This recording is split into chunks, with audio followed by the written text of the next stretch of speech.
সেহেরিতে এমনভাবে খাবেন না যে মনে হয় এটা আপনার জীবনের শেষ খাওয়া। এভাবে খাবেন না। সেহেরিতে কম খান।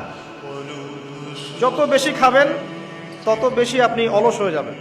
ইফতারেও কম খাবেন। ইফতারে সারাদিন রোজা রেখে বেশি খাবেন না। খেতে হলেই পেটের এক ভাগ খান, এক ভাগ ফাঁকা রাখেন, আপনি ইবাদত করে স্বাচ্ছন্দ্য বোধ করবেন। ইফতারে বেশি খেলে তারাবি নামাজ পড়তে পারবেন না। এবং তারাবি জামাতে পড়ার চেষ্টা করবেন। তারাবি সালাতে সুন্দর করে লম্বা করে পড়ার চেষ্টা করবেন, সময় লাগুক 1 ঘন্টা 2 ঘন্টা। সবচেয়ে উন্নত মানের হাফেজকে রাখবেন, যার তেলাওয়াত শুনলে নামাজে মনোযোগ বাড়ে। সুমধুর তেলাওয়াত করবে, পুরো কোরআন খতম করবে। আমরা মনোযোগের সাথে তারাবি পড়বো ইনশাআল্লাহ। তারাবি সালাতের মাঝখানে দোয়া করবেন, সেজদায় বেশি বেশি দোয়া করবেন। রমজান মাসে দোয়া কবুল হয়।